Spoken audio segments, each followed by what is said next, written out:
Hey everyone, so today's video is going to be called My Model Horse Story. This video was inspired by foxglory123. She was the creator of this video.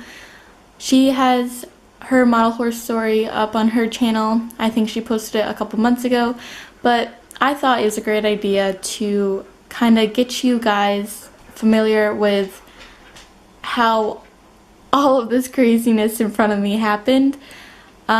So yeah. And that is my dog walking through the shot. Okay. Well, sorry about that. So let's start from the very beginning. When I was 5, I started riding horses. Just at this local farm, barn, whatever. And so when I started riding, I started becoming, I think the right word would be obsessed. I was so in love with horses. It was kind of crazy actually, now that I think about it. Everything that I bought, clothes, jewelry, books, movies, toys, everything, it had to do with horses. And everybody in my family knew that I loved horses because I never stopped talking about them. So when I was 6, for Christmas, one of my relatives bought me a Breyer horse. It was a classic, and it was the Mustang and Deer set. I still have the deer in the horse, but the horse is in a body box and he has a broken leg. So he's not really recognizable as the horse that I got at first, but I still have them. So I got these horses and I was so excited because, you know, it was a toy for me to play with, and I didn't know what Breyer was. I didn't know that it was a huge company with all these models and stuff. So I continued to get classics. They actually had classics at my Walmart. They don't anymore, but they used to have classics at my Walmart, and I used to get them all the time. I mean, you know, we'd stop by Walmart, I'd look at them, and then they were cheap. They were probably $10 to $15. So I had about 10 classics when in 2007 I got my first traditional, and my first traditional, he is in the right-sided shelf at the way bottom, and he is the Chestnut Torio, the Azteca horse. And to me, when I first saw him, he was my dream horse. I mean, when I wanted my real horse, like when I wanted a real horse in real life, I wanted a chestnut with a star on his face, and the fact that I saw this plastic horse that looked exactly like what I really wanted, it like amazed me for some reason. So I begged my mom to get him for me, and she did. So that was my very first traditional. But I still didn't know what Breyer was. I didn't know the scales. I didn't know that he was a traditional. I thought he was just a toy, but he was just bigger than the others. So I kept collecting classics and everything.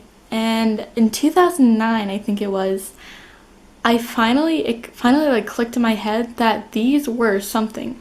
Like, they must have like more of a background. So I looked at one of their boxes and it said Breyer.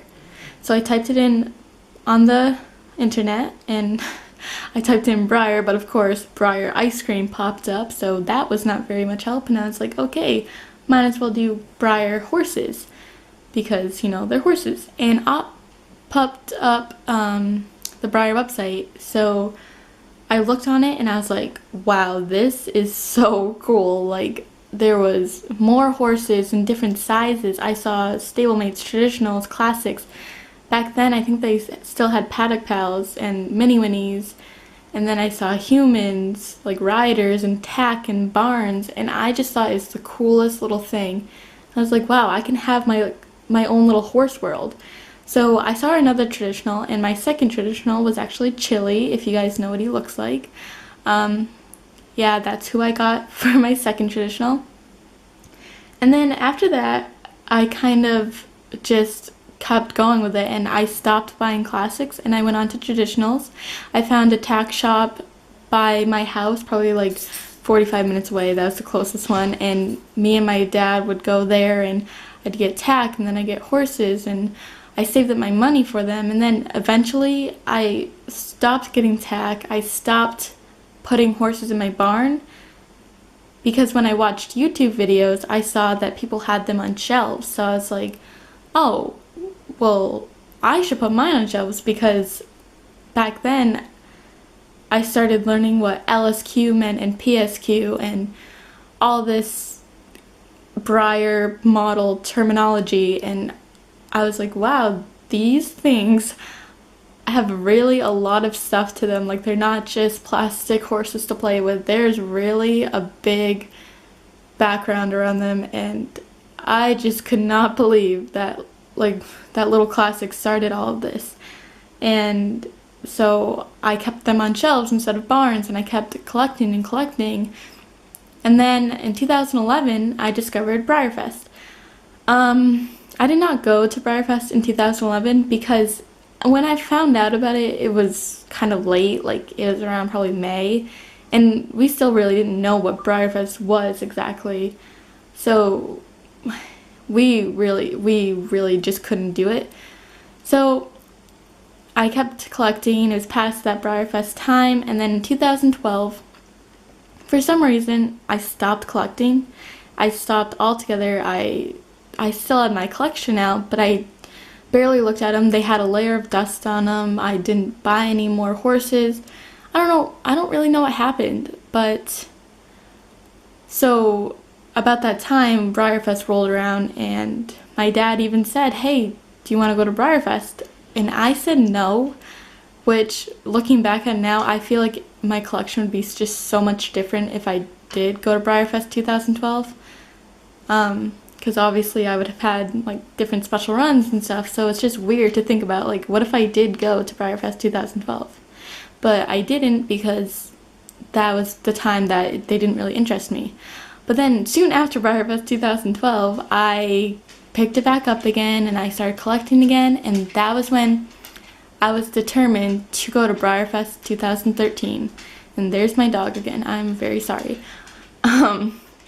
So I was determined to go to Breyerfest 2013, and I was saving up my money, and I was really proud of myself because I was really, like, determined to do it, and I was really proud when I finally got to go to Breyerfest 2013, and it was a blast. It was like 3 of the best days of my life, and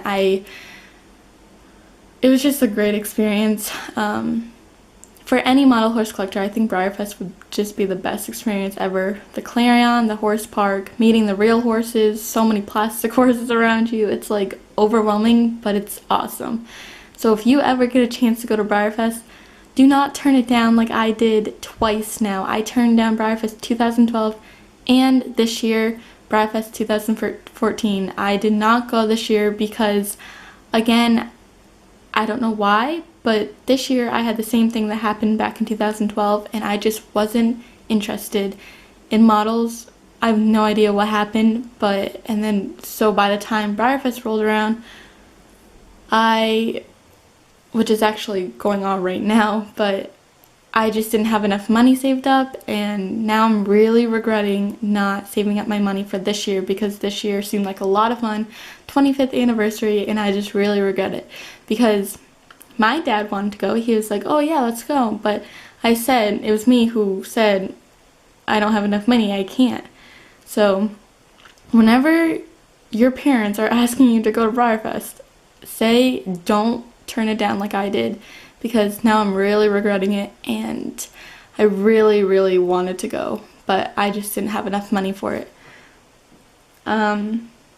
So that's Breyerfest for you. It's an amazing experience, and next year I am definitely going. I already set in stone that I'm going to Breyerfest 2015. And if you didn't know, the theme for next year's Breyerfest is Viva la France, I'm pretty sure, because that's what I'm hearing. And I'm excited about that because I'm 50% French in my heritage, and I love like French stuff, so I can't wait for that.